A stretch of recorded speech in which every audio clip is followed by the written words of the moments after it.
अरे जन जन के जीवन के, जन जन के जीवन के दुखवा के देख देखी, जन जन के जीवन के दुखवा के देख देखी, हे ठाकुर जी के भैल अवतार बा, हे प्रभु जी के भैल अवतार बा, देवघर जाए के पुकार, देवघर जाए के पुकार बा। काहे पुकार बा? पति पत्नी में झगड़ा बढ़ल बा, पति पत्नी में झगड़ा बढ़ल बा, बाप और बेटा के नाता बिगड़ल बा, बाप और बेटा के नाता बिगड़ल बा, सुंदर संतान के,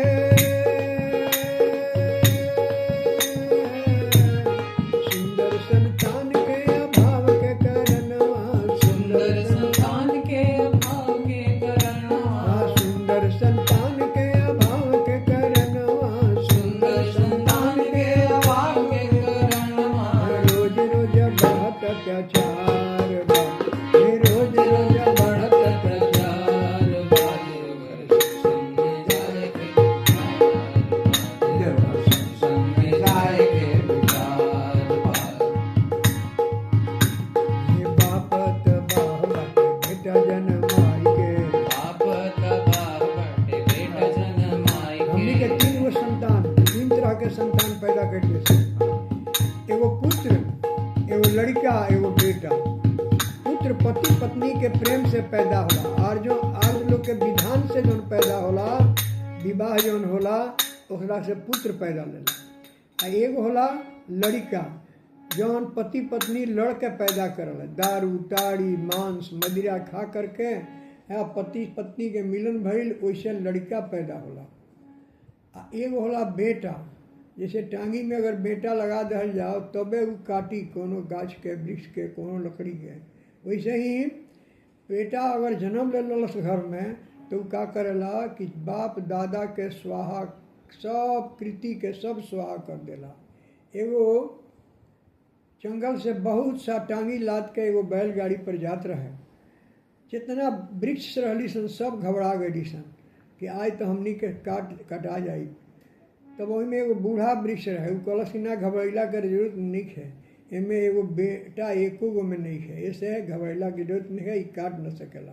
ऐसे बेटा अगर घर में जन्म ले ललस तो बाप दादा के कृति के सब स्वाहा कर दी, जमीन जायदाद सब बेच किन कर कर्ज बाटे से स्वाहा कर दी। ऐसे ओकरा कहल जाला बेटा। पुत्र, लड़का और बेटा। तो बाप तबाह बाटे बेटा जनमाई के, बाप तबाह बाटे बेटा जनमाई के, देश तबाह बाटे बेटा के पाई के, देश तबाह बाटे बेटा के पाई के। सदगुरु के जीवन में, सदगुरु के जीवन में नहीं रहला से, सदगुरु के जीवन में नहीं रहला से, सदगुरु के जीवन में नहीं रहला से, सदगुरु के जीवन में नहीं रहला से। ये बिगड़त घर संसार बा, ये बिगड़त घर संसार बा, ये बिगड़त घर संसार बा, बिगड़त घर संसार बा। देवघर सत्संग में जाए के पुकार बा, जाए के जैसन खैबा अन्न ओइसन होई भाई, जैसन खैबा अन्न वैसन मन होई भाई, कह गइल ऋषि मुनि सब समुदायी, कह गइल ऋषि मुनि सब समझाई, जैसन खैबा अन्न ओइसन मन होई भाई, जैसन खैबा अन्न वैसन मन होई भाई, कह गइल ऋषि मुनि सब समुदायी। कह गइल ऋषि मुनि सब समझाई, खान पान के,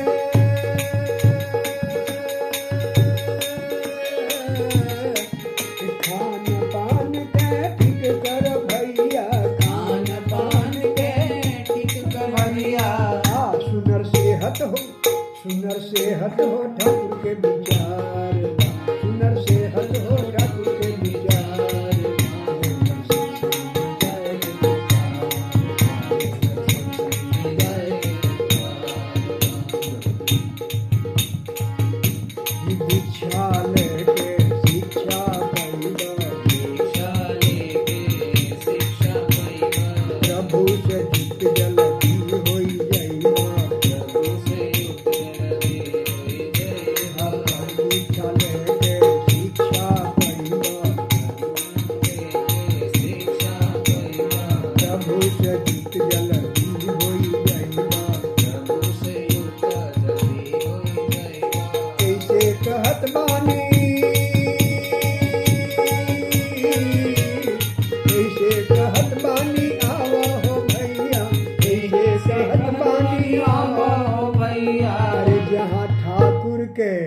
जहाँ ठाकुर के लागल दरबार बा, जहाँ ठाकुर के लागल दरबार बा।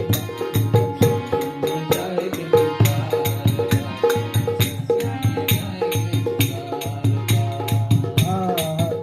सत्संग में गैला से का होई? पति पत्नी में प्रेम बढ़ी जाई, पति पत्नी में प्रेम बढ़ जाए पति पत्नी में प्रेम बढ़ी जाई, पति पत्नी में प्रेम बढ़ जाए बाल बच्चा अच्छा घर में आई, बाल अच्छा घर में अच्छा आए देशवा बानी देशवा बानी महाना हो भैया, देशवा बानी महाना हो भैया, देशवा बानी महाना हो भैया। देशवानी मान हो भैया अरे इत जगत कल्याण के अभियान बा, इत जगत कल्याण के अभियान बा।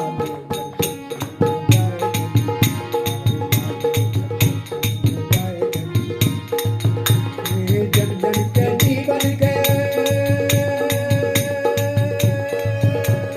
जन जन के जीवन के लिखवा के देख देखी, जन जन के जीवन के लिखवा के देख देखी। ठाकुर जी के भैले अवतार बा, ठाकुर जी के भैले अवतार बा।